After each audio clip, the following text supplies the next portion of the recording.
Selamat malam semua. Ini untuk pertama kali cukup banyak teman-teman dari Undip nih, saya yakin hadir karena hari ini saya kebetulan memberi kuliah di sana, jadi ketemu tadi pagi sampai sore tadi dengan mereka. Malam ini kita sebetulnya melanjutkan topik yang pernah kita bawakan sekitar 2 atau 3 minggu yang lalu ya, tentang teori Marx. Saya ingat betul ada pertanyaan pada saat itu, seolah-olah kita belum menyentuh aspek hukum terlalu mendalam dalam membahas teori Marx itu. Nah, malam ini kita akan mencoba berkenalan ya dengan tokoh yang menggali aspek hukumnya dari teori-teori Marx. Namanya Evgeny Pasukanis. Ini nama yang saya kira sebagian sudah mengenal ya. Kalau belum ya ini kesempatan kita untuk mencoba menggali ada apa dari pikiran Evgeny Bronislawovics Pasukanis ini. Dia lahir di Staritsa. Staritsa itu kota kecil ya, sebelahnya Moskow gitu. Tahun 1891 dan kemudian wafat 4 September 1937. Nah, tragisnya dia wafat ini tidak secara alami tapi dieksekusi. Dieksekusi oleh rezim Stalin ketika itu. Jadi kita bisa bayangkan beliau ini awalnya menjadi tokoh yang dekat dengan penguasa tahun 1917. Jadi revolusi di Rusia itu sebetulnya revolusi dari kaum mayoritas yang disebut dengan Bolshevik, dari faksi eh, dari Partai Buruh Demokrat Sosial Rusia. Di sana itu ada dua faksi, ada faksi Bolshevik namanya, tapi ada faksi Menshevik. Menshevik itu kaum minoritas. Kalau Bolshevik itu artinya kaum mayoritas. Nah, revolusi yang digerakkan tahun 1917 itu revolusi dari kaum mayoritasnya ya. Dari revolusioner Marxis ketika itu. Nah, si Pasukanis ini bergabung dalam revolusi ini dan setelah itu kita tahu di era Lenin dia menjadi tokoh penting di Institut Hukum Soviet dan bekerja di Sekretariat Rakyat untuk kehakiman di sana. Jadi boleh dikatakan dia cukup aktif terlibat. Dia belajar hukum di Saint Petersburg di era tahun 1910-an gitu dan banyak menulis mengenai berbagai buku. Kita akan bahas salah satu bukunya saja yang penting ya.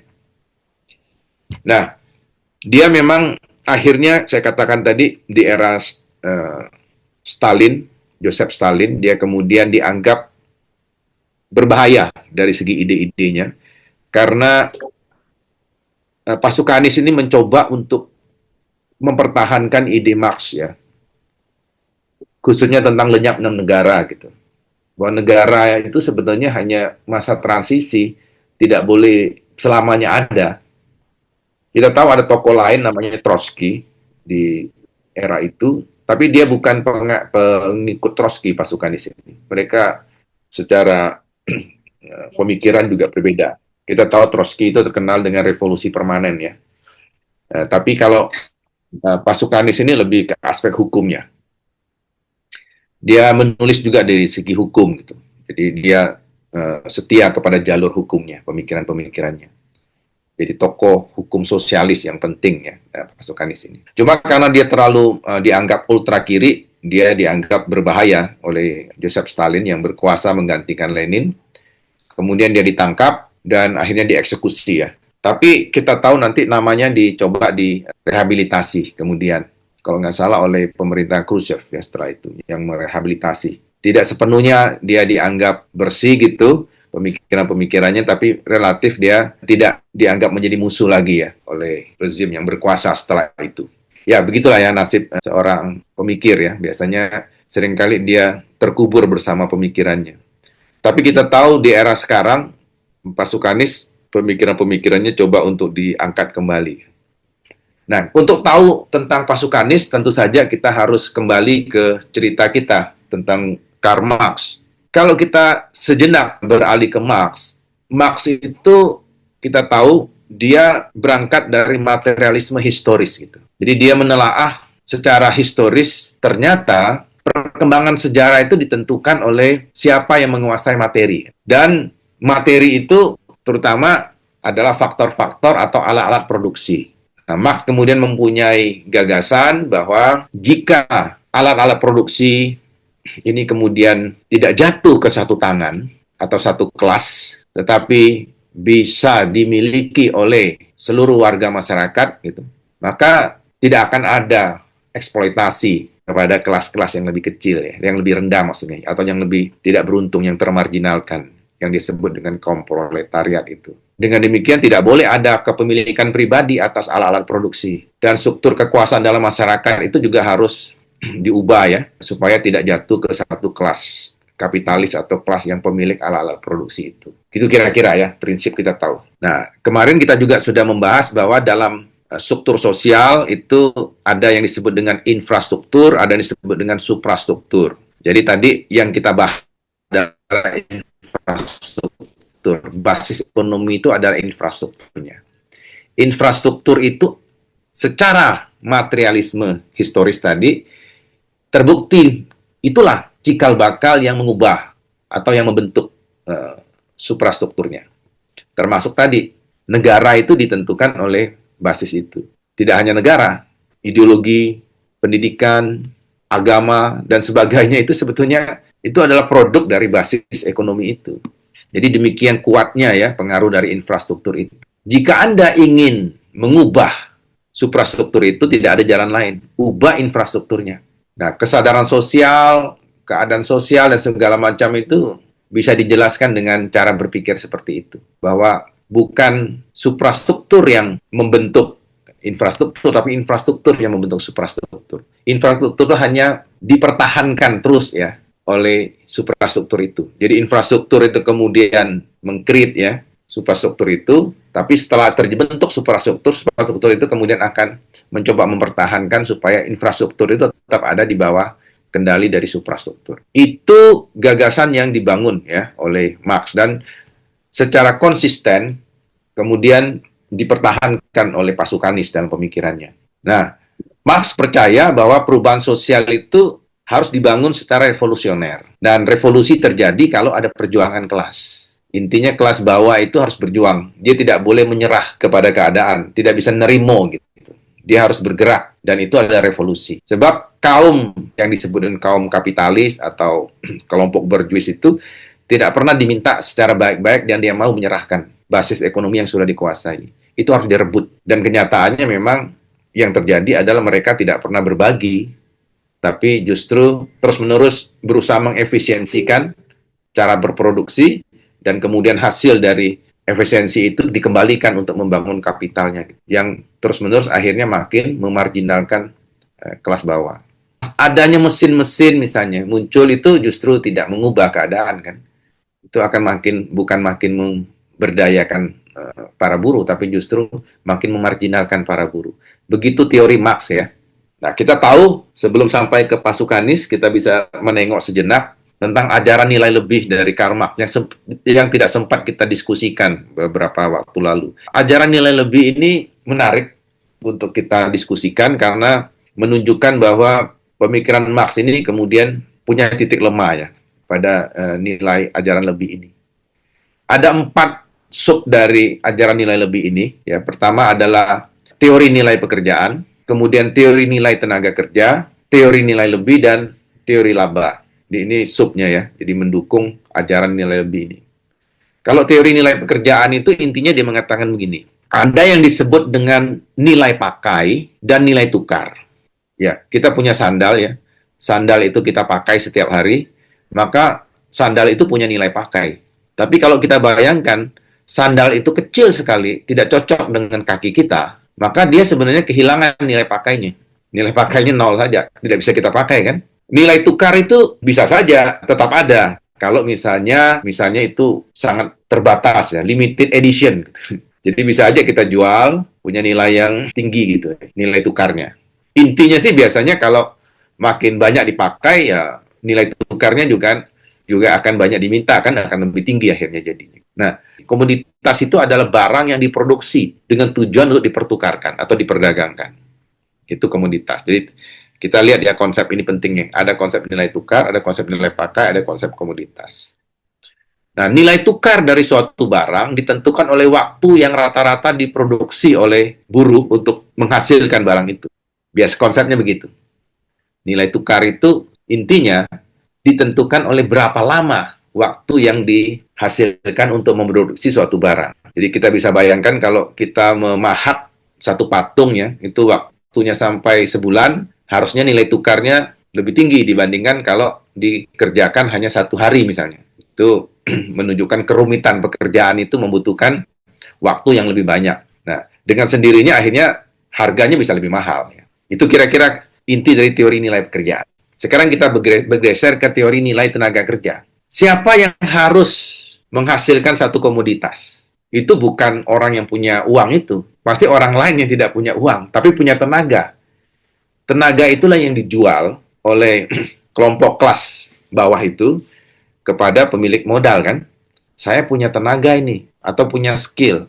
Dan itu yang saya jual ke orang yang punya modal itu, kepada kaum kapitalis itu. Nah, di sini sebetulnya buruh itu memiliki tawaran itu, dan tawaran itu dinilai sesuai dengan nilai tukarnya. Gitu. Kamu mampu bekerja berapa jam, menghasilkan berapa, itu menjadi hitung-hitungan dari kaum kapitalis itu. Jadi nilai tukar dari tenaga buruh itu ditentukan sama dengan nilai komoditas yang perlu dibeli oleh buruh agar tenaganya dapat dipulihkan untuk kembali bekerja. Itu adalah pemikiran dari Marx tentang berapa nilai tukar atau tolok ukur dari nilai tukar yang dibayar oleh majikan. Majikan itu kalau bayar buruh, itu pikirannya kira-kira buruh ini perlu bekerja berapa lama. Dan kemudian dia perlu istirahat.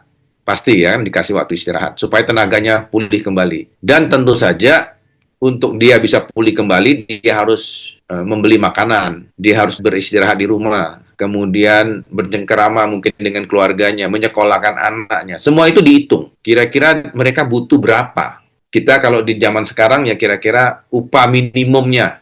Upah minimum itu kan bergantung dengan tingkat kesejahteraan dia ya, yang dia butuhkan. Kalau teori Marx kira-kira dia kalau ingin pulih kembali, bisa bekerja lagi besoknya, dia perlu makan berapa banyak, dia perlu tidur berapa lama, dan itu dihitung. Itulah teori nilai tenaga kerja. Jadi sebenarnya sangat minimal, sebatas dia bisa bekerja kembali, dengan tujuan dia bisa menghasilkan kembali ya komoditas itu pada hari berikutnya. Tetapi kenyataannya, ini kita bergeser ke subteori yang ketiga ya, teori nilai lebih ini. Dalam kenyataannya buruh itu ternyata bekerjanya pasti melebihi waktu menurut keperluan memulihkan tenaganya itu. Jadi katakanlah misalnya harusnya dia nilai tukar dari tenaga kerjanya itu misalnya 100.000 misalnya. Tapi sebetulnya kalau dihitung dari kerjanya dia ternyata bisa menghasilkan komoditas yang melebihi 100.000 pasti. Itu wajar kan? Kalau enggak kan kaum kapital ini mengatakan saya nggak ada untungnya mempekerjakan kamu. Kalau ternyata nilai tukar yang saya bayar untuk tenaga kamu itu sama persis dengan komoditas yang kamu hasilkan. Pasti intinya kamu bisa menghasilkan komoditas yang lebih dari nilai yang saya bayar dong. Dan itu tidak hanya 2 kali lipat, bisa 3-4 kali lipat. Karena komoditas yang dihasilkan itu jauh lebih besar nilainya dibandingkan dengan upah yang diterima, kan pasti begitu. Nah, selisih inilah adalah selisih nilai lebih sebetulnya. Nah, Marx melihat eksploitasi yang dilakukan oleh kaum kapitalis itu berlebihan gitu. Sehingga laba yang dihasilkan itu sebenarnya adalah nilai lebih yang tidak lain adalah utang yang sebetulnya dan tanda petik ya, hutang yang harusnya dibayar oleh kaum kapitalis. Seperti upah yang tidak diberikan, upah yang ditahan sebagai laba. Nah, kapitalisme itu seperti itu kata Marx cara kerjanya. Sehingga kaum kapitalis itu kaya bukan karena dia bekerja sendiri, tapi dia bekerja dengan keringat orang lain, keringat para buruh. Ini ada satu pamflet yang dibuat tahun 1911, sangat terkenal pamflet ini. Mungkin saya yakin teman-teman juga sudah pernah melihat ya. Ini adalah semacam piramid dari sistem kapitalis. Dibuat oleh satu organisasi buruh namanya Industrial Worker of the World ya. Jadi kalau kita lihat di sini, di bagian paling bawah ini adalah para buruh tadi, para proletariat ya, yang ada di bawah ini. Dan di atasnya ini adalah para tadi pemilik modal ya. Para pemilik modal ini bekerja dengan uangnya, tapi sebetulnya di atas keringat para buruh di bawahnya gitu. Mereka makan enak, tapi buruh-buruh atau petani inilah yang sebetulnya ada di bawahnya, ditekan oleh mereka. Mereka bekerja dengan keringat dari kaum buruh ini. Bayangan seperti itu. Tetapi di atasnya lagi, di atasnya para pemilik modal ini tentara dan polisi. Nah, karena mereka ini mempunyai kekuatan pemaksa, dia juga tidak bisa mencari uang kalau tidak dibantu oleh kaum kapital ini kan. Maka tugasnya adalah sebenarnya mempertahankan kepentingan dari pihak yang di bawah ini. Di atasnya lagi ini ada kaum rohaniawan ya, pendeta rohaniawan masuk ke sini, dibayangkan di dalam struktur piramid ini. Nah, kerjanya apa? Kerjanya tadi membangun kerangka berpikir untuk mempertahankan keseluruh struktur ini. Secara ideologis dia ikut membangun gitu. Ditulis we fool you kalau gini kan. Dia kalau dalam sini. Jadi seolah-olah mereka ini seperti membangun angan-angan bahwa inilah sistem yang ideal gitu.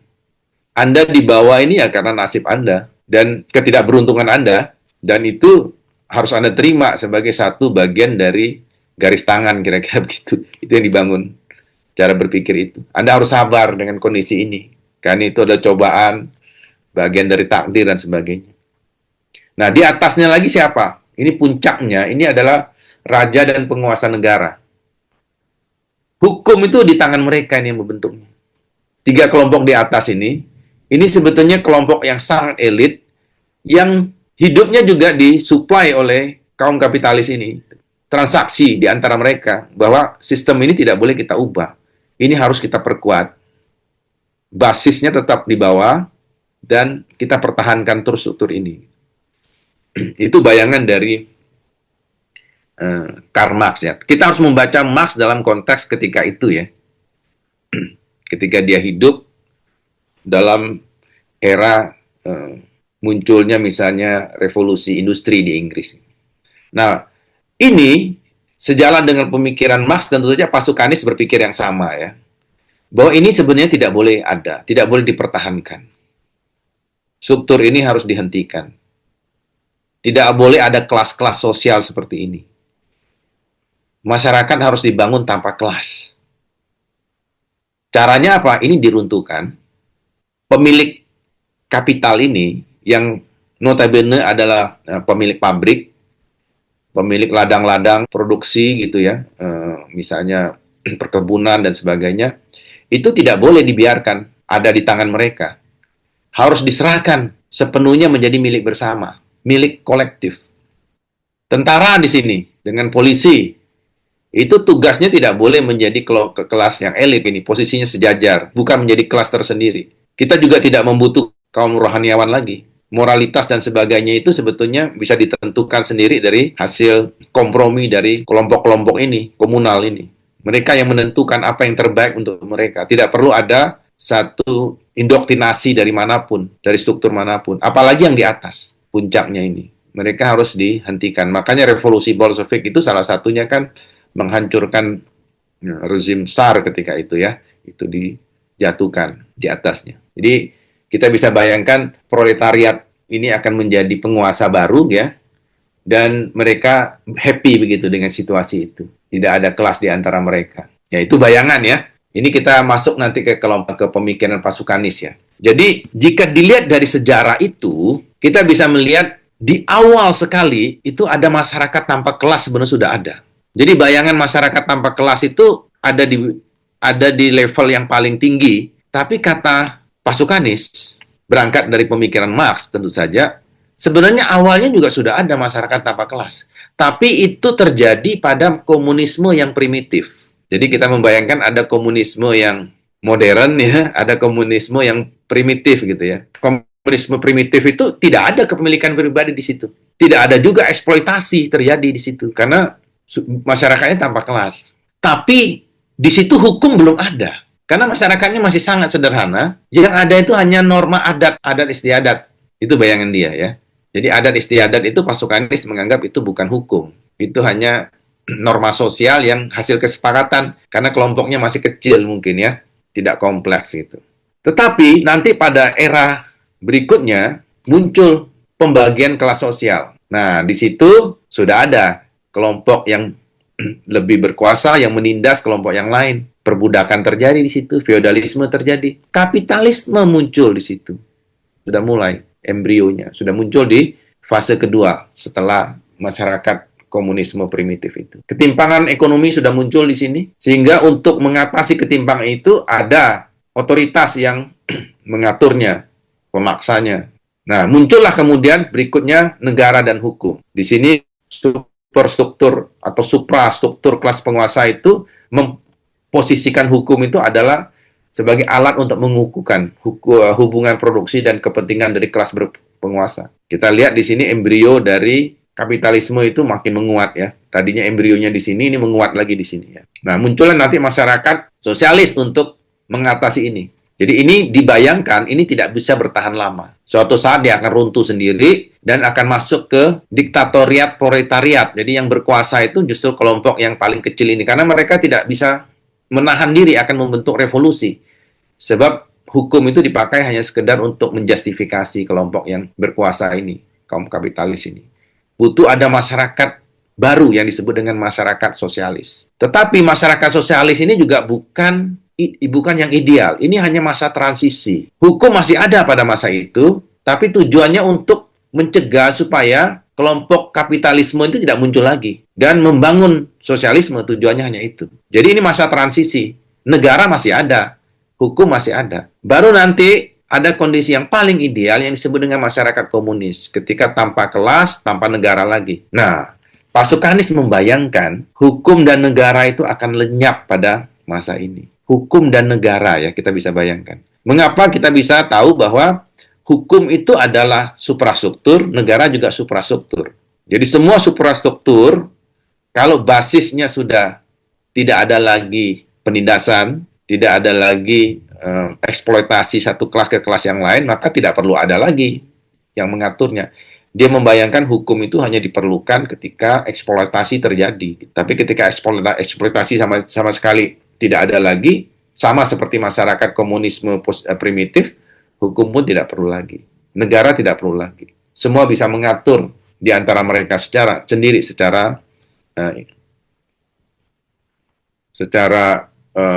berkoordinasi gitu ya. Jadi tidak subordinasi di antara mereka. Itu bayangan dia ya. Nah, saya mencoba membahas, ini bukan teori Pak Sukarnis lagi ya, tapi saya coba membandingkan pemikiran-pemikiran ini seperti teori Sir Henry Maine. Kalau teman-teman tahu, ada sejarawan hukum Inggris itu namanya Sir Henry Maine. Dia pernah tinggal lama di India, kita tahu Sir Henry Maine ini, dan meneliti bagaimana hukum itu dibentuk. Bukunya yang terkenal adalah buku tentang hukum kuno, ya, The Ancient Law kan.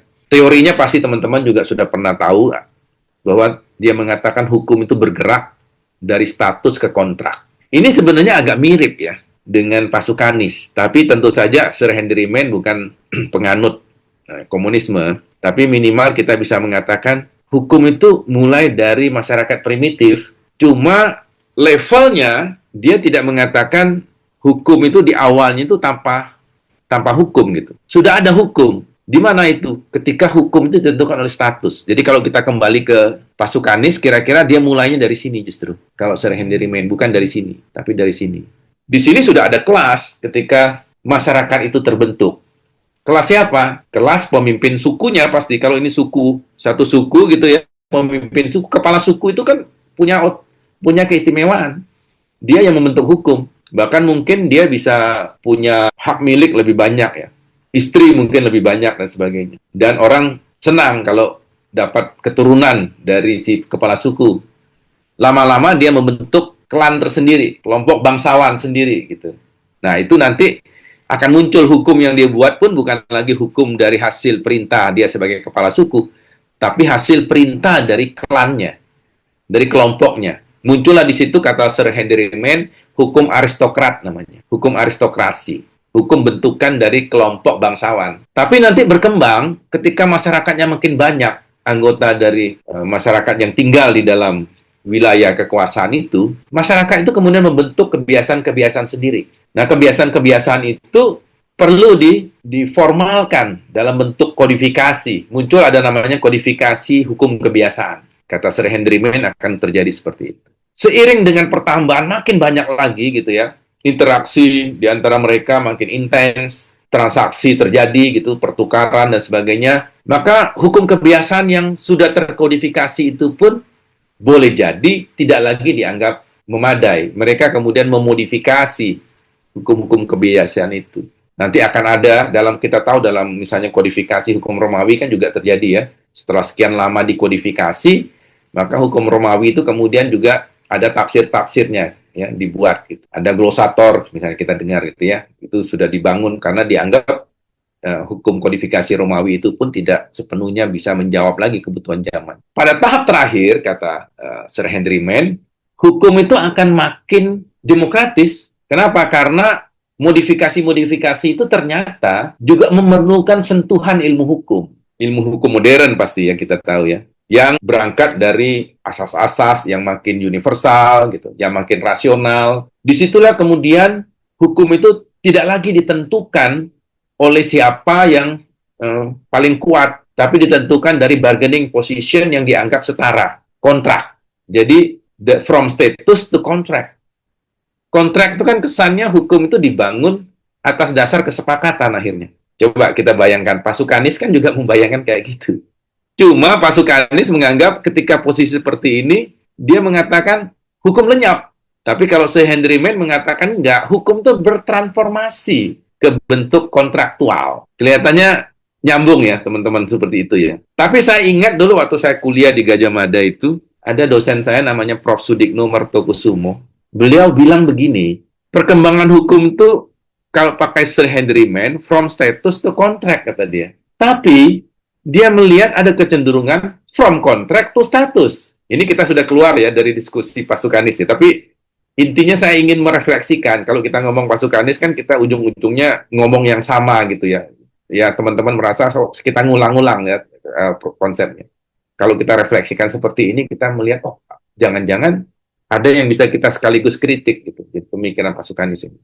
Jangan-jangan from contract to status lagi. Mengapa? Karena kontrak ini kan juga tidak netral. Coba teman-teman perhatikan sekarang, yang disebut dengan standardized contract, kontrak standar atau perjanjian baku. Siapa yang membuatnya? Itu pasti yang membuatnya secara sepihak oleh pelaku usaha mungkin. Kita datang ke pelaku usaha, kita hanya punya dua pilihan kan, take it or leave it. Anda kalau mau, oke, kalau nggak mau ya pergi. Mengapa? Karena dia yang menguasai.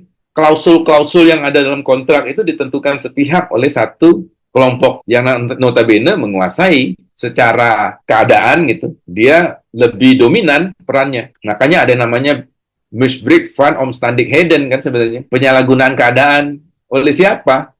Pasti oleh yang punya posisi tawar lebih tinggi dalam kontrak. Nah, kenapa dia punya posisi tawar lebih tinggi? Karena dia punya status sosial yang lebih tinggi. Dia punya status ekonomi lebih tinggi. Dia punya dominasi psikologis lebih tinggi misalnya. Pasien dengan dokter itu punya status yang lebih tinggi. Mahasiswa dengan dosen jangan tinggal sama juga, karena kadang-kadang dosen punya status tawar yang tinggi. Sehingga mungkin bisa saja punya posisi tawar lebih tinggi gitu, ketika membuat kontrak dan sebagainya. Begitu ya.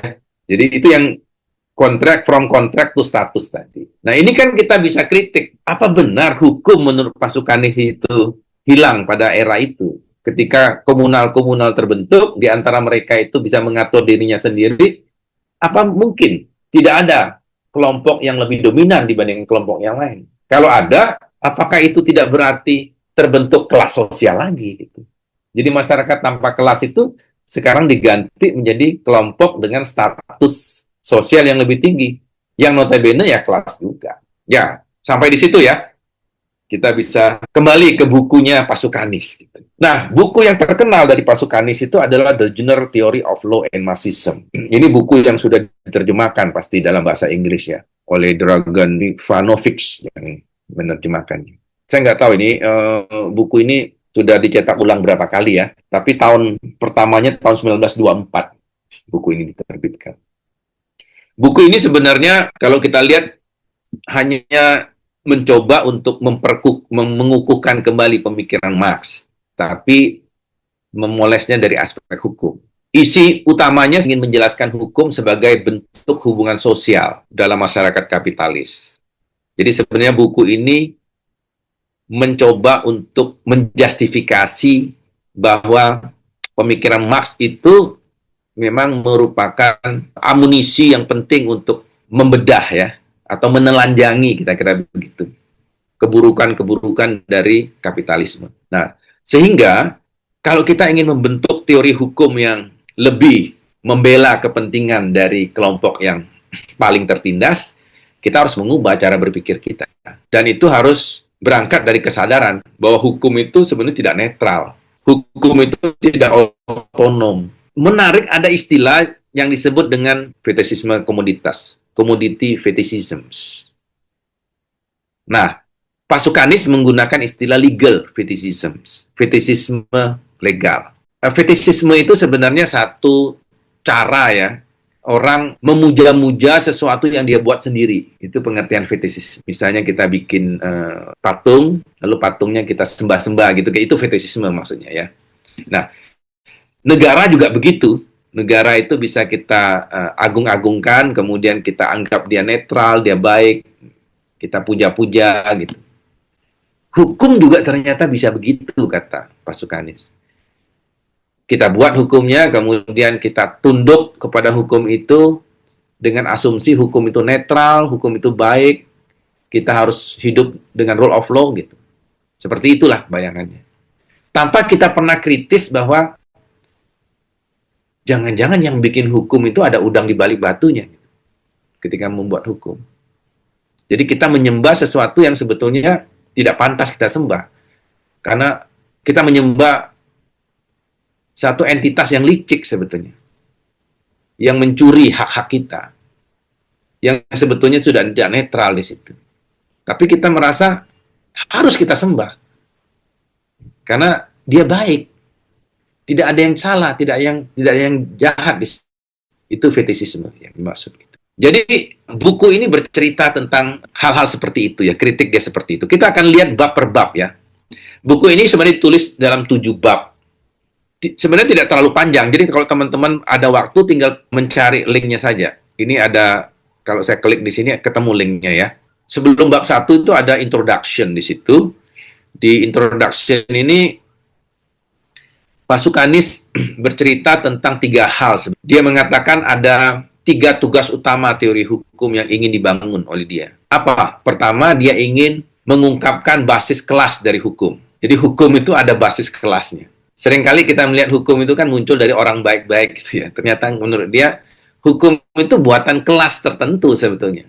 Gitu. Yang kedua, dia mengkritik juga. Atau dia ingin membedah tadi.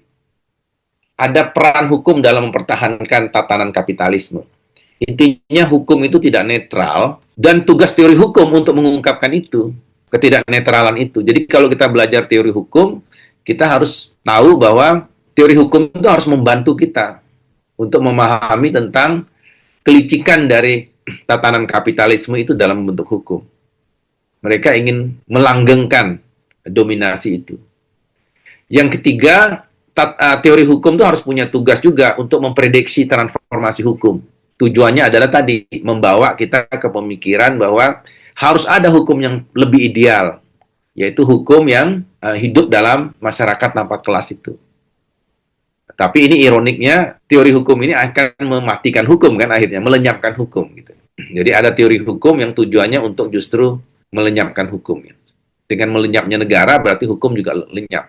Nah, coba kita lihat garis-garis besar saja ya. Ini kan tadi saya mengatakan ada bab sampai 7 bab tadi. Nah, bab satunya itu dia bercerita tentang methods of constructing the concrete in the abstract sciences. Dia mengatakan kalau Anda belajar hukum, Anda itu jangan melepaskan situasi konkretnya. Jadi, analisis empiris itu menjadi dasar yang penting dalam belajar hukum. Belajar hukum itu tidak boleh berangkat dari konsep-konsep yang ada di awang-awang gitu. Hukum itu harus berangkat dari situasi yang nyata. Dan kita harus yakin bahwa hukum itu dibentuk dari situasi nyata itu. Hukum itu tidak datang dari dunia anta berantah, tapi dia datang langsung dari konteksnya. Konteks itulah yang membentuk teks itu. Harusnya gitu ya kita memahami hukum. Jadi menafsirkan hukum pun harus kontekstual. Dan historis, tidak boleh ahistoris ya, harus historis. Yang kedua, bab 2 tentang ideologi and law. Nah, di sini kembali lagi dia menekankan bahwa hukum itu tidak netral. Dia dibangun oleh ideologi-ideologi yang dominan. Jadi di dalam hukum itu tadi Sudah ada pesan-pesan tersembunyi, ada ideologi, ada semacam hidden political agenda dari orang-orang yang memang punya akses kepada kekuasaan gitu. Mereka lah yang menentukan the do's and the don'ts dari hukum itu. Itu ideologi-ideologi yang menghuni, ya, mendiami. Kesannya seperti netral, tapi hati-hati di dalamnya itu ada agenda-agenda tersembunyi. Itu ketika dibicara bab 2-nya. Bab 3 dia ngomong relation and the norm. Kembali lagi dia membuktikan di situ, dia menulis dengan bukti-bukti tentu saja ya, bahwa norma hukum itu dibentuk melalui hubungan-hubungan sosial yang tadi, yang konkret tadi ya. Jadi sini dia ingin membuktikan hubungan-hubungan sosial itu penuh dengan ketimpangan, tidak simetris. Hubungan sosial itu asimetris. Nah, dalam hubungannya asimetris itu kita tahu bahwa akhirnya yang memenangkan pasti the have. The have always come out ahead pasti. Itu yang terjadi dalam hubungan sosial itu. Hukum itu selalu dimenangkan oleh kelompok the have. The have not itu posisinya nerimo tadi. Take it or leave it. Kira-kira begitulah. Nah, bab 4 dia bicara tentang commodity and the subject. Di sini dia ingin mengatakan bahwa dalam masyarakat kapitalis, dalam hukum yang tadi yang ingin dia rombak tadi, ingin direvolusi oleh dia itu, subjek hukum atau individu yang diakui oleh hukum itu sebenarnya diciptakan, itu hasil keciptaan dalam kerangka hubungan komoditas. Jadi subjek hukum itu hanya cerminan dari hubungan hukum pertukaran komoditas saja. Buruh misalnya. Buruh itu nilainya ya kan sesuai dengan nilai tukar yang dia bisa berikan tadi kan, dari tenaga yang dia bisa ini. Dan dihitung mereka butuhnya apa. Oh, ternyata mereka hanya butuh makan, tempat tinggal, pendidikan, misalnya untuk anak-anaknya, rekreasi misalnya, setahun sekali, gitu. Itu dihitung, itu menjadi nilai tukarnya nanti ya. Berapa dia dibayar, itu upah minimumnya mungkin seperti itu ditentukan. Dia tidak punya posisi tawar yang lebih tinggi, kecuali tunduk pada ukuran-ukuran itu. Nah, itu bab 4. Nah, bab 5, 6, dan 7, kembali lagi. Dia cerita hanya untuk membuktikan saja bahwa negara pun sebetulnya itu adalah hasil dari kreasi kelompok kapitalis. Bahkan yang menarik adalah bab 6 dan bab 7 itu. Moralitas. Itu juga ditentukan oleh siapa yang berkuasa. Itu hasil dari rekaan saja, dari kelompok penguasa. Mereka yang menentukan ini tidak bermoral, ini bermoral. Dan violation of law. Ini yang mana yang melanggar hukum, mana yang tidak melanggar hukum. Mereka yang menentukan. Itu mengerikan ya. Kita bisa lihat, saya beberapa hari yang lalu itu telepon saya dihack kan. Jadi teman-teman sebagian mungkin ada yang menerima itu. Ini Mas Rudi yang jadi moderator ini tahu ya. Nah, ketika kita mempersoalkan, mereka mengatakan peraturannya boleh. Jadi ketika nomor telepon itu sudah tidak terpakai, dia bisa didaur ulang. Peraturannya membolehkan menurut dia. Tapi Anda menjualnya itu dengan data pribadi milik konsumen Anda. Jadi tidak dibersihkan dulu data itu, Anda jual. Mereka mengatakan itu dibolehkan oleh peraturan, yang kira-kira gitu. Jadi kesannya ada peraturan yang notabene itu hasil dari kreasi. Tidak mengikut sertakan kita ketika membuat peraturan itu. Dan itu menjadi klaim mereka itu tidak melanggar. Nah, jika kita ngikuti aturan kayak gitu, kan kita jadi pasrah. Oh, aturan ngomong begitu. Walaupun kita tahu bahwa itu tidak fair, kita terima. Kan jadi begitu akhirnya. Jadi melanggar tidak melanggar itu mereka yang menentukan. Terlepas kita merasakan itu tidak etis secara bisnis. Kalau saya punya hotel, ada penghuni baru mau masuk ke kamar saya, kan harus saya bersihkan dulu kamar itu. Baru penghuni baru boleh masuk, kan begitu. Kalau ada nomor lama yang mau saya recycle, saya jual ke pemilik baru, harus pastikan tidak boleh ada data pribadi dari pemilik lama yang bisa diakses oleh pemilik baru kan. Karena kalau dia bisa akses, dia bisa pakai data itu untuk menipu orang kan. Oh, misalnya Prof. Amran butuh uang misalnya 3 juta tolong transfer. Itu terjadi. Itu terjadi. Dan mengerikan kan itu. Pertanyaannya kalau betul. Mungkin Prof terima ya, saya nggak tahu ya. Terima ya. Ah, itu Prof. Ini tapi kejadian nyata. Saya udah berpikir tidak mungkin. Ya ini saya hanya ingin memberi contoh seperti itu yang disebut dengan violation of law itu terjadi. Jadi Kita bisa bayangkan kalau pemilik baru saja bisa mengakses itu, dan kalau dia beritikat baik dia menghapus, kenapa Anda tidak lakukan sebagai penjualnya? Anda tidak lakukan dulu sebelum Anda jual kan? Itu kan so simple kalau cara berpikirnya begitu. Tapi dia menganggap itu is not violation of law. Itu bukan pelanggaran. Berarti mereka loh yang menentukan mana yang melanggar, mana yang tidak melanggar. Nah, ini sebenarnya Pasukanis itu berjasa menjelaskan kita hal seperti itu. Jangan-jangan fenomena mengerikan seperti dibayang Pasukanis itu terjadi juga sehari-hari di hadapan kita. Ya. Nah, berangkat dari itu oke lah, kita mencoba membayangkan sebenarnya kalau kita gali ini banyak hal-hal yang mau kita diskusikan ya dari Pasukanis, termasuk bagaimana dia mendefinisikan hukum gitu ya.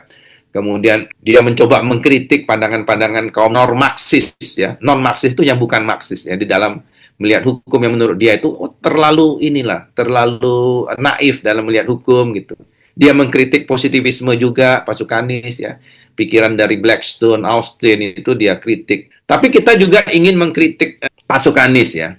Misalnya Pasukanis itu kan mengatakan bahwa hukum itu akan lenyap suatu saat ya, seiring dengan lenyapnya negara. Kita tahu bahwa teori tentang lenyap negara ini juga sudah tidak lagi populer. Bahkan di era Stalin itu juga Pasukanis dihukum gara-gara dia menganggap bahwa lenyapnya negara itu masih masuk akal gitu. Stalin mengatakan nggak bisa. Negara tidak bisa lenyap. Dan ketika Pasukanis mencoba untuk mempopulerkan pikirannya, dia dianggap melanggar pakem-pakem yang digariskan oleh kaum penguasa ketika itu, sehingga dia dieksekusi mati. Jadi di era Stalin pun sebetulnya sudah tidak lagi diterima ya pemikiran Marx tentang lenyapnya negara, apalagi lenyapnya hukum. Jadi seolah-olah kesan dari hukum itu terlalu sederhana kalau hanya dianggap sebagai hukum di sini adalah alat eksploitasi gitu. Hukum tidak hanya tujuannya untuk itu. Dalam kondisi masyarakat yang aman, yang damai pun hukum masih dibutuhkan. Karena fungsi hukum itu kan tidak hanya sekedar mengatur perekonomian gitu. Dia juga mengatur hukum keluarga, ya, termasuk juga hukum administrasi dan sebagainya. Nah, itu kalau kita mengartikan hukum secara luas ya. Jadi Pasukanis menurut saya harusnya dia mengatakan hukum yang lenyap itu adalah hukum yang berkarakter eksploitatif.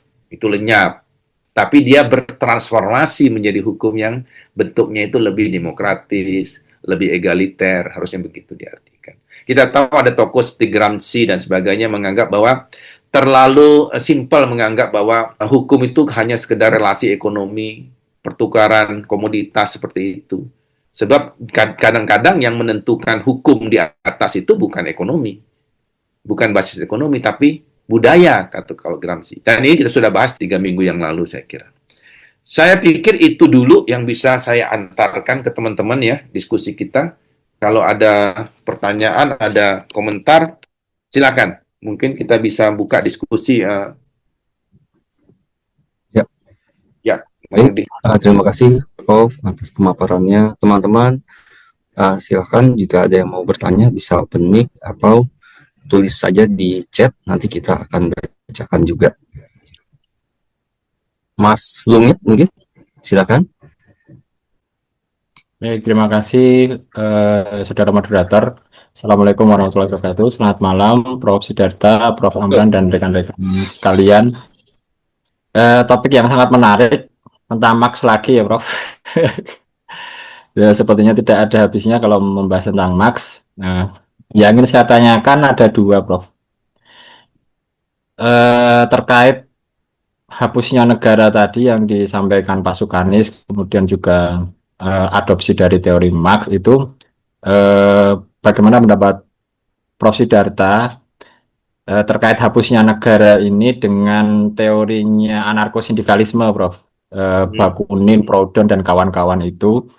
Nah, ini senyampang beberapa waktu yang lalu di negara kita di awal September juga terjadi demo yang berujung kerusuhan dan diindikasikan diduga didalangi kawan-kawan anarko. Nah, apakah betul anarko itu anarkis dan menyampaikan pendapatnya seperti itu, ataukah ada agenda lain, ataukah ada ideologi yang diusung seperti teorinya Bakunin anarkosindikalisme di sekitar abad 18 kalau tidak salah, Itu apakah ada korelasinya juga dengan teori Marx, Prof?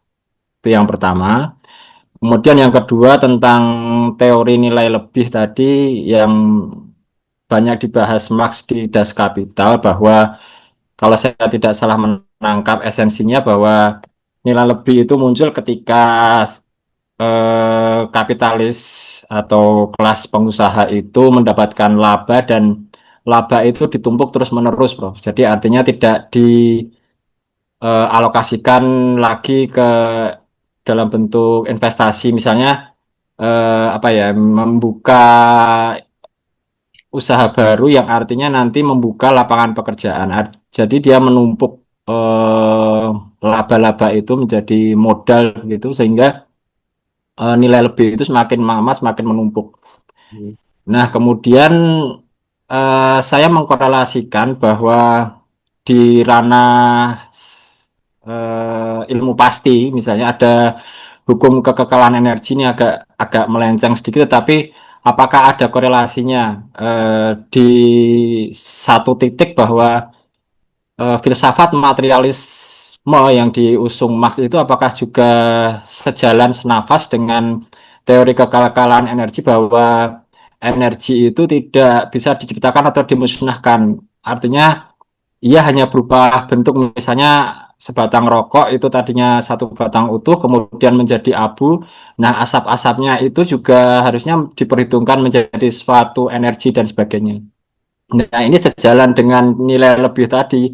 Jadi ada keterputusan energi atau keterputusan apa ya? Suatu nilai yang akhirnya menjadi ketimpangan antara si miskin, si buruh dengan kelas penguasa. Hmm. Saya mengkorelasikan ada keterkaitan antara ilmu pasti tadi, kekekalan energi, dengan teorinya nilai lebihnya Marx. Bagaimana pendapat Prof? Dua pertanyaan itu saja, Prof. Terima kasih. Selamat malam. Assalamualaikum warahmatullahi wabarakatuh. Wah, ini berat-berat nih.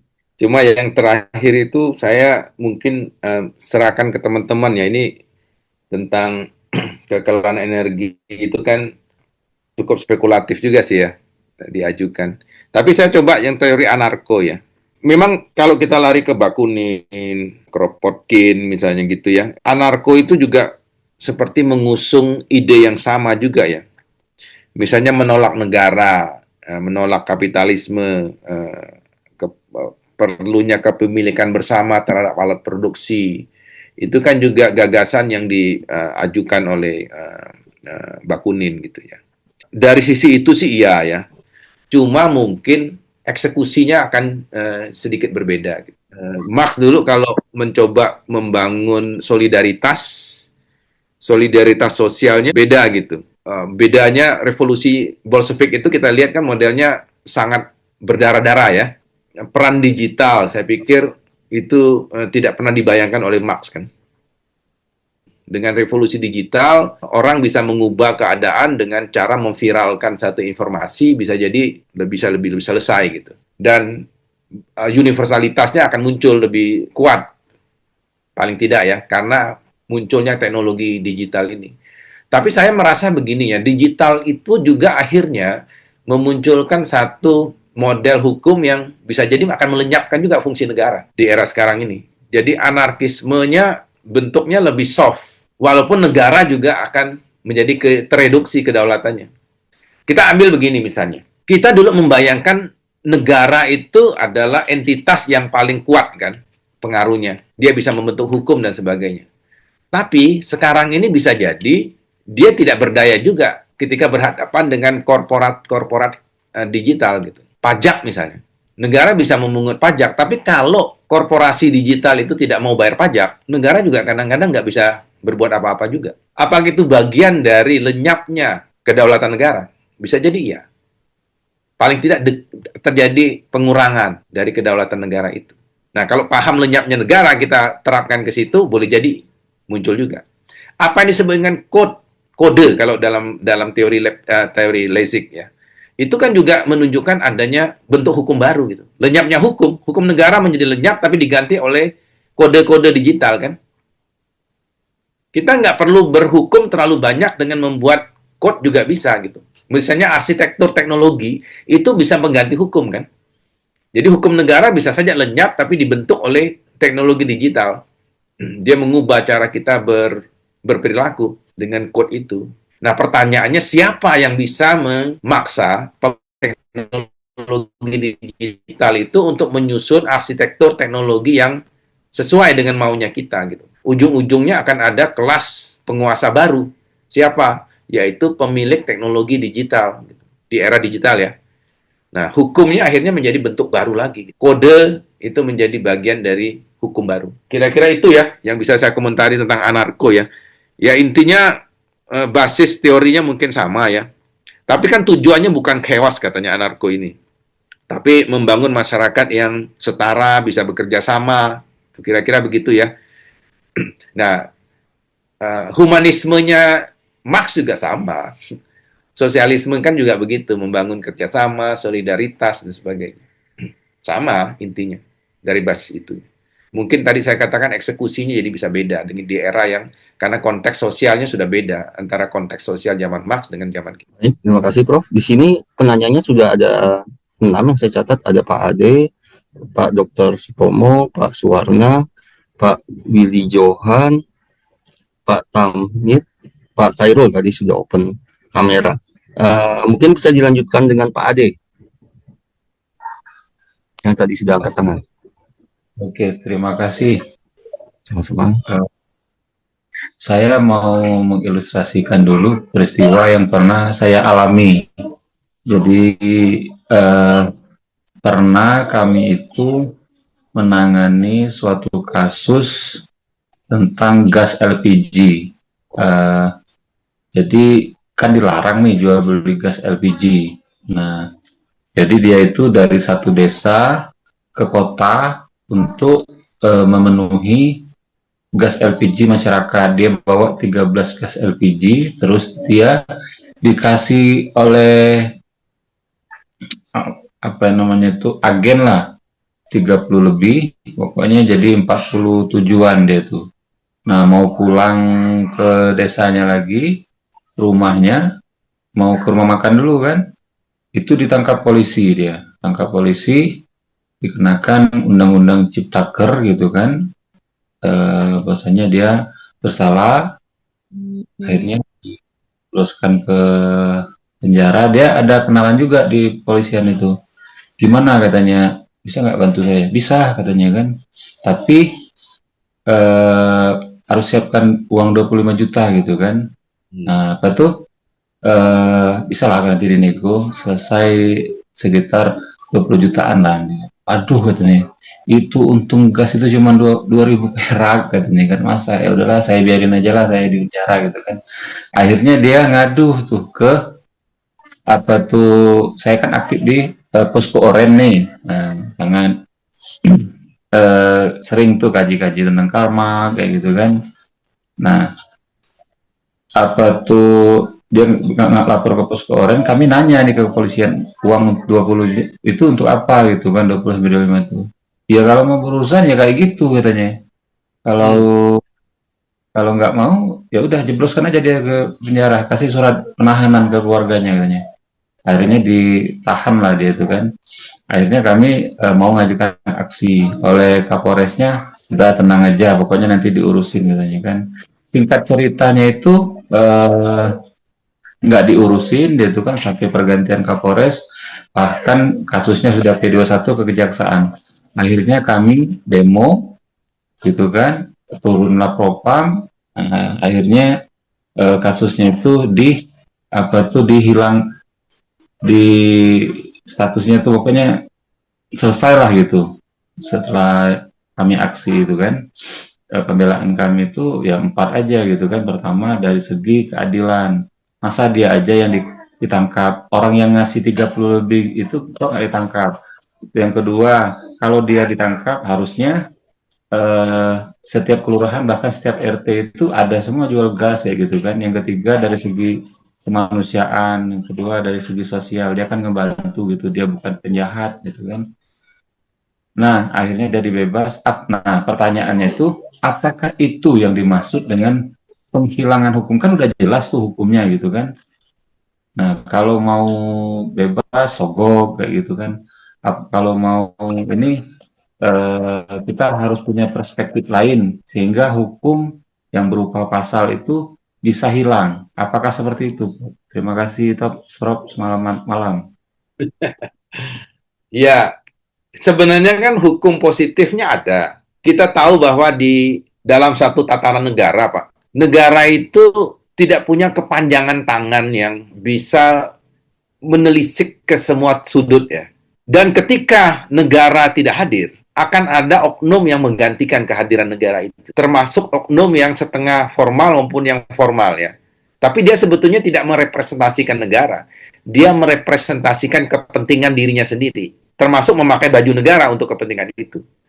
Coba teman-teman lihat ya. Di putaran jalan aja coba kita lihat.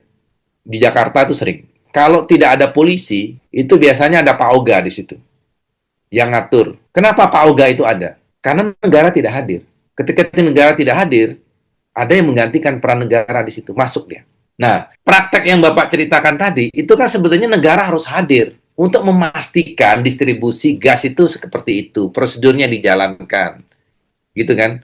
Tapi ketika pengawasan negara tidak muncul, atau mereka yang saling mengawas itu saling kong kali kong di antara mereka, itu kan berarti mereka membentuk cara berhukum baru ya, yang merepresentasikan ketidakhadiran negara sebagai entitas yang harusnya melindungi kita. Ketika masyarakat tidak terlindungi, itu kan artinya negara tidak hadir, Pak. Kita sepakat punya negara kan sebetulnya supaya ada otoritas yang bisa kita percaya untuk melindungi kita. Tapi ketika dia tidak hadir, tidak ada lagi yang melindungi kita. Karena tidak ada yang melindungi kita, nah mulailah bergentayangan kan itu. Figur-figur pengganti otoritas itu yang punya setting agenda sendiri. Gitu. Itu yang disebut dengan semi-autonomous social field ya kalau teorinya Sally Moore. Nah pertanyaannya apakah negara selalu hadir 100%? Nggak mungkin juga. Ada celah-celah yang di negara yang demikian luas seperti Indonesia ini misalnya, yang negara segitu tidak akan sanggup muncul di situ. Saudara kita yang di Papua itu kadang-kadang kalau terjadi peristiwa pidana, kadang-kadang untuk lapor ke Polres terdekat, mereka harus jalan kaki sampai sekian jam kadang-kadang, atau berhari-hari dia jalan. Terus siapa yang mewakili itu? Harus ada otoritas yang berhati baik sebetulnya mewakili itu. Siapa? Misalnya para pemuka masyarakat, tokoh adat, pemuka agama, itu sebetulnya harus itu yang menggantikan. Jadi yang informal leaders-nya gitu muncul untuk menggantikan.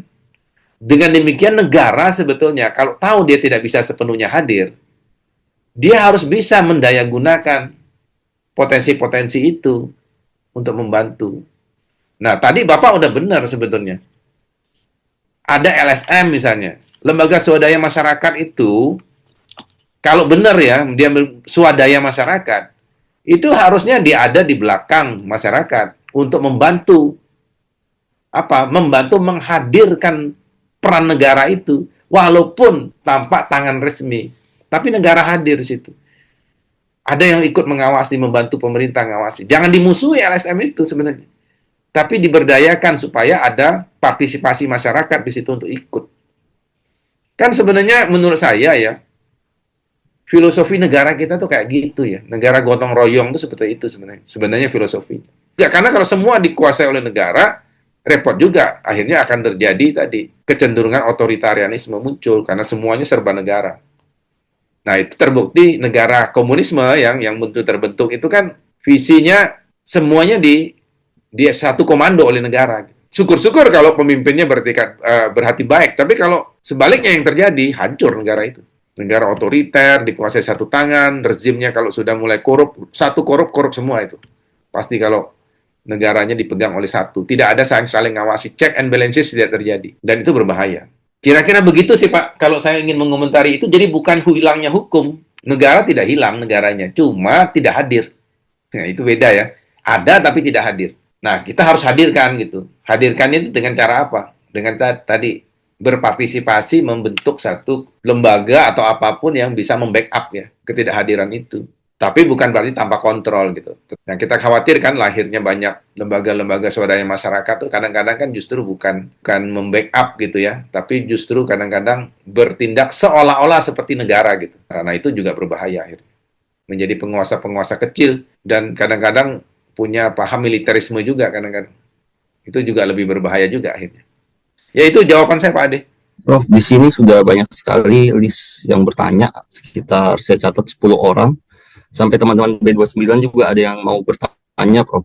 Boleh. Tapi karena waktu sepertinya akan sulit dijawab semua ya, Prof. Nanti kita jawab lewat itu WA group. Di sini yang ada tercatat dari Dr. Sutomo, bagaimana cara membuat peraturan atau undang-undang yang bisa menjamin keadilan dan kenetralan bagi semua masyarakat dan golongan.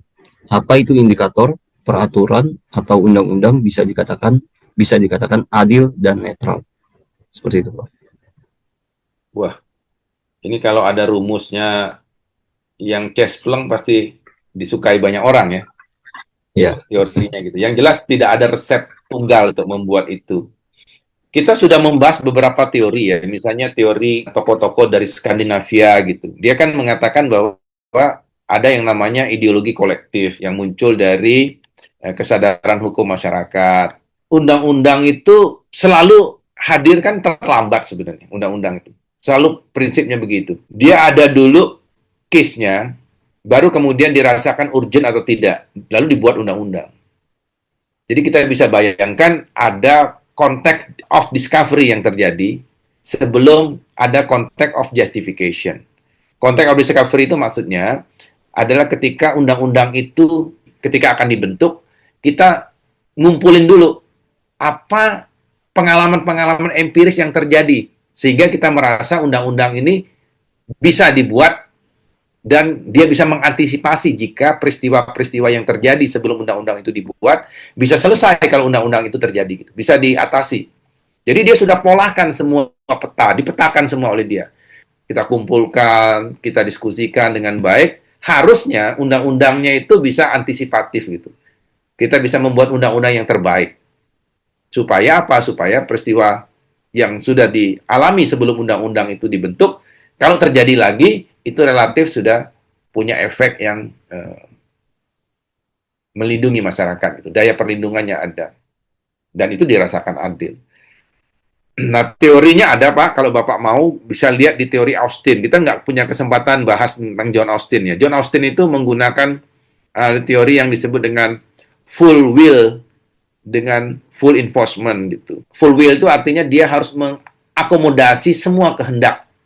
Kehendaknya itu dibagi menjadi beberapa kelompok. Pertama itu dia membagi misalnya yang disebut dengan will-nya siapa atau wish-nya siapa. Dia pertama dibilang dia mengatakan itu adalah kehendak dari pemegang otoritas gitu. The current sovereign.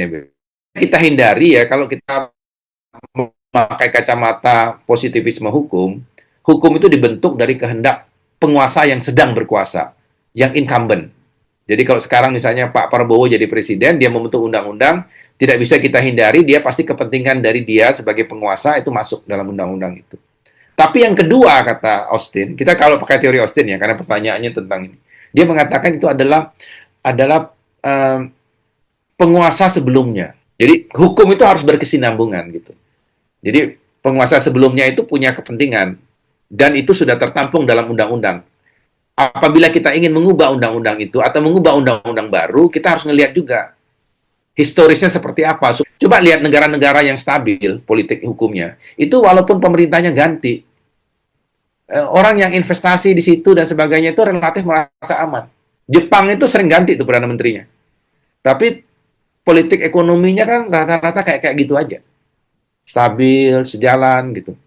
Dia bisa ganti jatuh bangun kabinetnya, tapi ternyata kondisi negaranya itu stabil. Kenapa? Karena dia memperhatikan the previous sovereign gitu diperhatikan. Yang ketiga siapa? Dia mengatakan adalah subordinate power holders, penguasa di bawahnya. Bisa jadi kalau presiden dia harus memperhatikan gubernur apa aspirasinya, bupati apa aspirasinya. Jadi subordinate power holders. Baru kemudian yang lain-lain itu pemegang masyarakat yang informal itu baru jadi dia mengatakan apabila semua kepentingan dipenuhi, dia menjadi full will. Karena full will itu dia bilang entails full enforcement. Itu kata Austin ya. Jadi kalau Anda bisa membuat hukum yang full will, kehendak utuh, Anda akan menjamin ada full enforcement dalam hukum itu. Hukum itu menjadi efektif. Itu teori, Pak. Kalau ditanya, ada nggak teorinya? Ya, itu teorinya, salah satunya. Bagaimana membuat hukum yang baik. Ya. Tapi itu, sekali lagi, itu teori. Tidak mungkin juga kita bisa full will tadi ya. Membuat hukum semua tertampung itu hampir tidak mungkin. Pasti ada kelompok yang tidak terakomodasi ya. Biasanya begitu.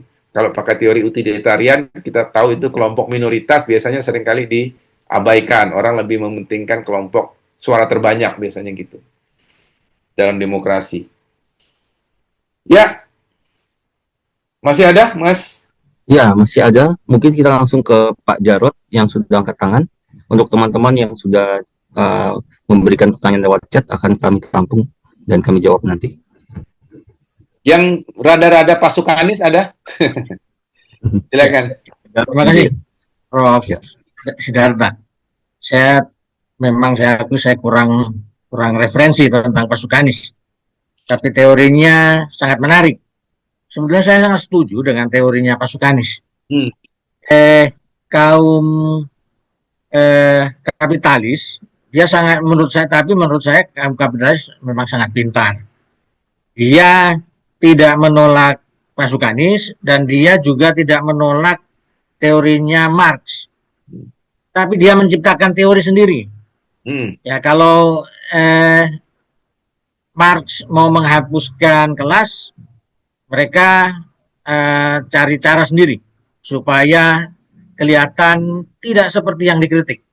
Tapi kalau teorinya pasukanis hukum akan mati, prakteknya memang sudah mati. Saya lihat di Indonesia saja, memang ada teori trias politika, ada legislatif, eksekutif, ada yudikatif. Tetapi substansi hukumnya itu sudah seperti yang diramalkan pasukanis. Mana ada hukum yang memihak rakyat? Semua sudah dibeli. Bahkan pasal-pasal bisa dibeli. Jadi ada pasal yang tiba-tiba muncul walaupun tidak dibicarakan, atau pasal yang disepakati tiba-tiba hilang. Nah, itu menurut saya memang kepintaran dari kaum kapitalis. Jadi kalau teorinya Marx, dia belum bisa mendobrak. Teorinya pasukanis, ternyata dia diolah sedemikian rupa menjadi teori di luar keduanya.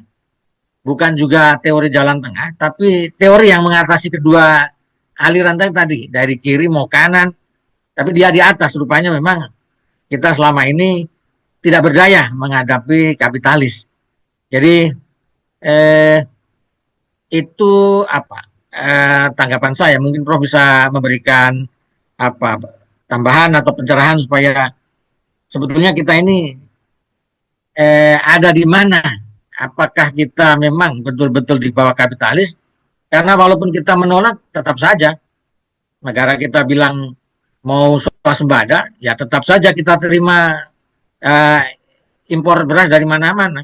Kita tidak pernah merdeka di dalam pertambangan, tidak pernah merdeka di BBM, semua masih kita diatur.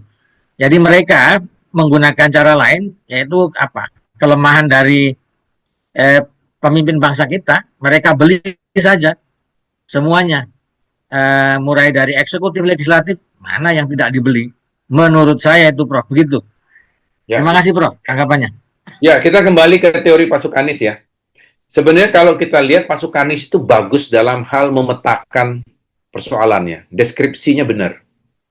Bahwa hukum itu tidak bisa kita terima apa adanya. Dan kita asumsikan dia otonom. Dia baik-baik saja. Enggak. Anda harus curiga, harus skeptis pada hukum. Dan hukum itu gampang untuk diselipkan dengan agenda-agenda tertentu di dalamnya. Dia adalah instrumen yang bisa dipakai oleh siapapun yang menguasai hukum itu. Itu hasil pemetaan pasukanis gitu ya. Tapi seperti biasa, satu teori sering gagalnya itu bukan deskripsi, bukan diidentifikasi permasalahan. Gagalnya itu adalah ketika dia harus mengeksekusi. What next, orang bilang. Kalau Anda sudah tahu situasinya kayak gitu, terus mau diapain? Nah, pasukanis kan sama dengan teori Marx. Secara umum, orang mengkritiknya kan tidak pada identifikasi dia. Tapi ketika dia mengatakan, caranya harus kayak gini, harus revolusi dan sebagainya gitu. Revolusi aja mereka bisa berdebat itu. Stalin mengatakan revolusi itu cukup di Rusia. Trotsky mengatakan enggak, revolusi itu harus permanen. Karena percuma kalau hanya Rusia yang berevolusi, menciptakan masyarakat komunis, toh dia akan berhadapan dengan negara kapitalis yang ada di luar Rusia. Kalau begitu, negara kapitalis di luar Rusia pun harus revolusi juga. Supaya apa? Terjadi komunisme secara internasional kan? Nah, makanya kita mengatakan teori ini harus tidak bisa dia hanya mengukung diri di satu negara, dia harus diekspor. Nah, kan kita pernah mengalami itu ketika komunisme diekspor kan, paham-paham itu. Nah, kita jadi kalau negara kita nggak terima misalnya. Paling tidak mayoritas kita mengatakan nggak bisa. Jadi intinya teori ini punya kelemahan juga. Agenda aksinya tuh seperti apa kita harus bangun supaya berubah. Marx sebenarnya secara filosofis udah benar, ubah. Kalau Anda ingin ubah itu, Anda ubah basisnya, basis ekonomi yang diubah. Cuma dia gagal juga ketika mengatakan basis ekonomi itu dianggap terlalu reduksionistis gitu. Basis ekonomi saja. Ternyata tidak selalu. Ekonomi itu membaik tidak berarti masyarakatnya itu secara struktural, secara suprastruktur itu bagus juga. Welfare state itu tidak sama dengan negara kaya ya. Ada banyak negara kaya, tapi kan tidak sepenuhnya negara itu sejahtera dalam arti misalnya dia punya kebebasan politik yang baik, kebebasan pers, punya kebebasan mengutarakan pendapat gitu. Tidak selalu identik gitu. Banyak negara-negara yang makmur masyarakatnya, tapi sebenarnya mereka terkukung, tidak bisa ngeritik, tidak bisa apa, tidak bisa gitu. Kalau terjadi korupsi besar-besaran di tingkat penguasa elitnya, dia tidak bisa punya hak untuk memprotes kan gitu. Ada banyak terjadi, kita tahu negara-negara yang muncul di situ. Nah, kita mau ada di posisi yang mana sebetulnya? Nah, itu kan menjadi pertanyaan ya. Bentuk negara kita ini juga masih eksperimental sebetulnya, terus-menerus kan. Kita ubah bentuk pemerintahannya yang saya maksudnya. Dengan berbagai macam kementerian, lembaganya juga.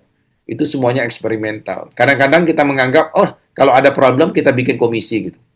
Terlalu banyak komisi juga di Indonesia saat ini. Dan masing-masing punya otoritas membentuk juga peraturan. Akhirnya rimba-rimba peraturan gitu tuh banyak sekali, terjadilah obesitas peraturan.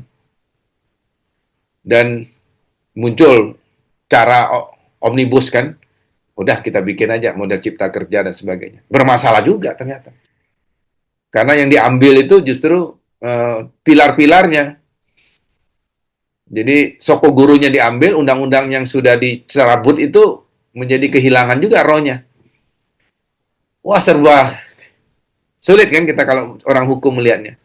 Jadi kita sebagai orang yang belajar hukum, akhirnya melihat hukum itu dalam posisi seperti terpasung gitu ya, oleh permainan-permainan politik, kepentingan-kepentingan yang tidak sepenuhnya berpihak pada masyarakat.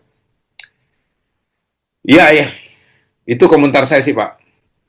Cuma sekali lagi kita yang ada di ruangan ini kan bisa ngomong begini karena kita tidak ada dalam sebagian ya, tidak ada dalam sistem itu ya. Saya tahu di antara teman-teman tuh ada yang bisa berbuat maksimal ya, tetapi ya kadang-kadang hanya bisa mengubah di lingkungan yang ada di dekat kita gitu. Kadang-kadang kita belum bisa mengubah sistem secara luas. Tapi itu sudah sesuatu upaya yang bagus ya, saya kira ya, kalau kita bisa lakukan. Yang jelas kita kadang-kadang jangan sampai menjadi orang baik hanya gara-gara tidak punya kesempatan jadi orang jahat. Itu yang saya khawatirkan begitu. begitu kita punya kesempatan jadi orang jahat, ternyata kita lebih jahat juga. Ya itu sih. Itu yang kita khawatirkan. Ya, mudah-mudahan. Ya, itulah senangnya jadi akademisi seperti kita mungkin, atau banyak teman-teman yang senang dengan diskusi seperti ini. Rata-rata kita kan punya waktu luang untuk ngomong karena belum punya kesempatan jadi orang jahat itu tadi. Terima kasih. Baik, Prof. Karena waktu sudah jam 9, mungkin kita batasi satu saja ya, Prof. Karena sudah banyak yang chatting, jadi kita bisa jawab di Ya, lewat WA aja. Mungkin Pak Robert ya, yang terakhir. Kalau Olsen Richard kan B29 udah kasih chattingnya, bisa dijawab nanti. Silakan Pak Robert. Terima kasih Pak Rudi. Perkenalkan saya Robert Widianto Turnip. Saya mahasiswa Unpas. Mohon maaf Prof, saya tidak bisa on cam. Cuma saya ingin menanggapi suatu pembicaraan yang menarik mengenai Pasukinas. Tadi kan Prof Sidarta berpandangan bahwasanya hukum yang mengeksploitasi lah yang dapat lenyap. Cuma yang menjadi pertanyaan seperti ini, Prof. Bagaimana kita dapat mengidentifikasi sekaligus menegaskan kepada masyarakat publik bahwasanya hukum tersebutlah yang mengeksploitasi. Nah, di satu sisi ini ada kita melihat perkembangan zaman yang seringkali mengkontrol daripada opini masyarakat. Kemudian jika kita ilustrasi itu seharusnya bersifat setara, namun faktanya secara dasein itu terdapat kesenjangan. Sehingga apabila ini terus terdapat kesenjangan, ini akan berimplikasi terhadap kepercayaan masyarakat yang dalam hal ini yaitu keadilan. Keadilan ini membahas mengenai hukum. Jika kepercayaan masyarakat terhadap hukum sendiri saja menurun dan terus lama-lama akan berimplikasi pudar, apakah tidak menutup kemungkinan bahwasanya pandangan pasukan di sini tepat, bahwasanya hukum itu lambat laun akan lenyap, bukan hanya sebatas terhadap yang hukum yang eksploitasi, tapi disebabkan dikarenakan kepercayaan masyarakat terhadap hukum itu sendiri sudah memudar gitu, Prof. Terima kasih.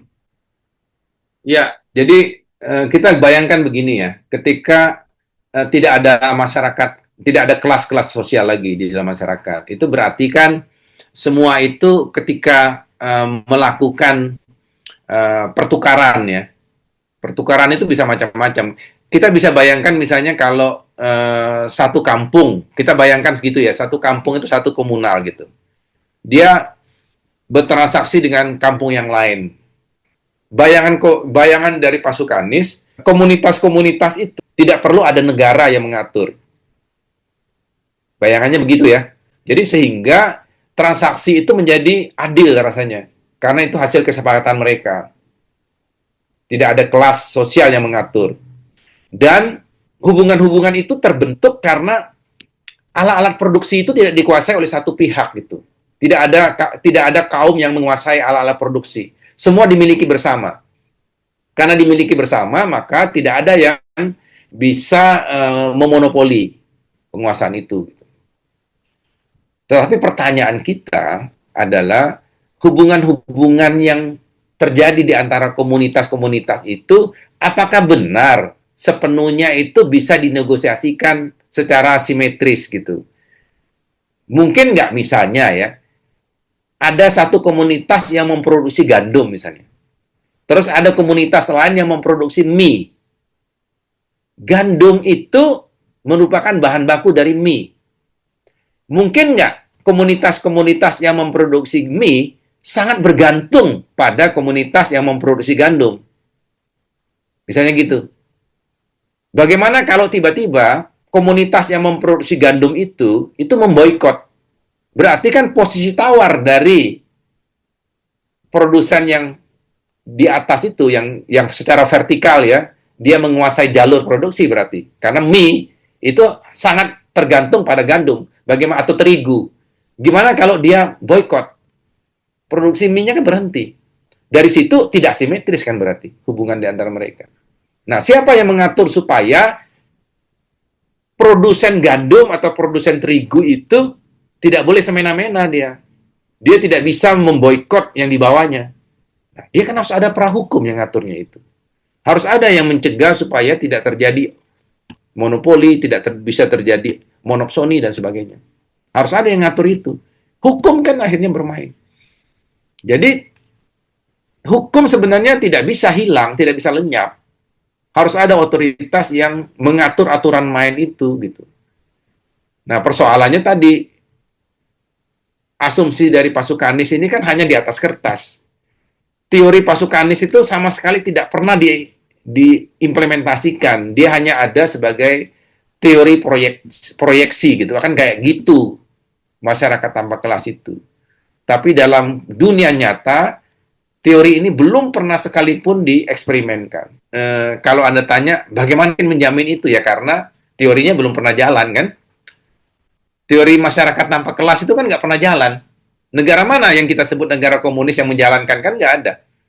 Kalau teman-teman pergi ke Vietnam, di sana juga banyak orang kaya, banyak orang miskin. Di Tiongkok juga sama. Di mana? Di Kuba apalagi. Korea Utara apalagi. Negara ada nggak negara komunis yang sampai pada masyarakat komunis yang terakhir yang dibayangkan oleh Pasukanis? Nggak pernah ada. Gitu. Jadi itu saya katakan dia bagus di atas sebagai identifikasi, tapi belum berhasil dieksekusinya, kan. Pasukanis kira-kira membayangkan kayak gitu ya, disebut dengan masyarakat tanpa kelas itu tidak ada hukum, tapi dalam arti tidak ada hukum yang di-drive oleh kelompok mengeksploitasi kelompok yang lain. Gitu. Jadi bayangannya seperti itu. Gitu Mas Rudi. Baik, Prof. Oh, Pak Endang juga mau. Ya, Silakan. Pak Prof, saya mau tanya cuma singkat aja. Yang saya mau tanyakan adalah bagaimana cara menerapkan konsep kelas sosial dan konflik kelas. Karena saya melihat contoh di daerah ya, di Papua, sampai sekarang itu terjadi perdebatan yang luar biasa ya. Sampai OPM tahu sendiri itu, di OPM itu sampai bunuh-bunuh hantu, nggak ada perdamaian sampai sekarang. Itu bagaimana Prof cara menerapkan itu konsep kelas sosial dan konflik kelas itu aja sih, Prof. Terima kasih, tolong dijelaskan. Wah, ini keren ini ya, dari teman-teman. Kalau dari Indonesia Timur ini udah jam berapa ini ya? Sudah jam 11 lewat ya? Jadi masih Ya, betul, bertahan. Pak Prof. Ya, itu yang sebenarnya yang dipersoalkan oleh Gramsci sebenarnya ya, sebagai orang-orang yang ada di Mazhab Frankfurt gitu ya, yang termasuk ya Mazhab Frankfurt juga sama gitu, mengkritisi teori Marx ini. Jadi sebenarnya ternyata basis ekonomi itu bukan satu-satunya puas, saya kira bisa jadi itu juga ya. Jadi mungkin kelompok masyarakat lokal di sana itu menganggap secara ekonomi mungkin dia tidak seberhasil kelompok pendatang misalnya. Itu menjadi persoalan kan dari basis ekonomi. Problem. Oke. Tapi ternyata itu bukan satu-satunya juga. Ada aspek-aspek lain yang mungkin tidak bisa sepenuhnya bisa kita petakan di ruangan ini. Nah, problem-problem seperti itu menunjukkan teori Karl Marx atau teori Pasukanis itu terlalu simplistis gitu melihat persoalan. Seolah-olah kalau basis ekonominya selesai, maka ketimpangan sosial tidak terjadi gitu. Ada aspek lain gitu. Aspek misalnya kultur tadi ya, kemudian soal pendidikan dan sebagainya. Buktinya kan subsidi yang misalnya itu tidak menyelesaikan persoalan di Papua. Subsidi yang diberikan dari pusat ke sana juga bukan satu-satunya persoalan. Masyarakat tetap merasa ada ketimpangan di situ. Nah, itu menunjukkan bahwa teori ini terlalu simpel Pak sebenarnya melihatnya. Jadi kalau ditanya seperti apa ya kita petakan dulu kelas sosialnya di mana. Pendekatannya tidak bisa pendekatan top down lagi. Pendekatannya itu harus bottom up juga. Kita itu sudah merdeka 80 tahun loh Pak.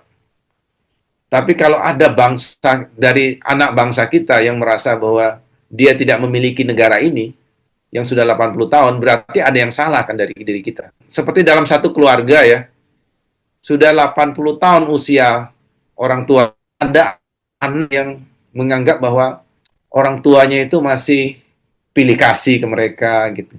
Berarti bagaimana komunikasi orang tua dengan anaknya ya kalau dalam situasi seperti itu ya? Ada yang salah kan dalam komunikasi kita. Benar nggak? Kita ini membangun negara kita itu secara prinsip keadilannya kita jalankan dengan baik gitu. Jangan-jangan ada yang salah sih dalam kita memperlakukan anak-anak bangsa. Gitu. Saya kadang-kadang kalau ketemu dengan teman-teman misalnya dari Malaysia gitu ya, selalu mereka bilang kita tuh bangsa serumpun gitu. Kenapa yang kita sebut serumpun itu selalu larinya ke arah Indonesia bagian barat ya? Kenapa kita nggak bisa serumpunnya itu ke timur juga serumpun gitu? Itu kan berarti menunjukkan ada cara kita memandang negara ini kan berat sebelah sebetulnya. Orientasinya lebih ke barat. Itu persoalan-persoalan kayak gitulah Pak. Itu kan nggak gampang dijawab ya. Dan menurut saya bukan ahli politik dan bukan apa untuk membayangkan itu. Cuma perasaan saya memang ada yang keliru sih dalam melihat ini persoalan berbangsa kita 80 tahun ini. Iya, mungkin sampai di situ ya. Kita bisa renungkan sama-sama. Pak Sukanis membantu kita untuk menjelaskan ini. Mengucapkan terima kasih kepada teman-teman yang sudah hadir.